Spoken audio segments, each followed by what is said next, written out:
យុវជនយើងដែលជាប់កាតព្វកិច្ចយោធានេះគឺមិនមែនជាបន្ទុកនោះទេគឺសូមឲ្យចូលរួមដោយជាខ្ញុំបានបញ្ជាក់ខ្ញុំគឺជាឱកាសរបស់យុវជនគ្រប់រូបដែលអាចចូលរួមចំណែកក្នុងការពារជាតិហើយជាពិសេសគឺរាល់ដែលមានបញ្ហាប៉ុនប៉ងឬមួយក៏ការឈ្លានពានអីគឺយើងអាចមានចំណែកក្នុងការជួយការពារក៏ដូចជារួមចំណែកជាមួយរាជរដ្ឋាភិបាលក្នុងការអនុវត្តនៅអ្វីដែលជាតិយើងមានតម្រូវការហើយខ្ញុំសូមបញ្ជាក់ដែរថាច្បាប់កាតព្វកិច្ចយោធានេះគឺមិនមែនជាការបន្ទុកដល់សង្គមហើយក៏មិនមែនជាការដាក់បន្ទុកទៅលើ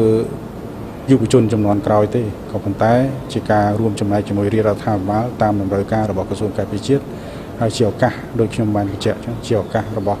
យុវជនគ្រប់រូបក្នុងការចូលរួមការពារបូរណភាពទឹកដីរបស់យើង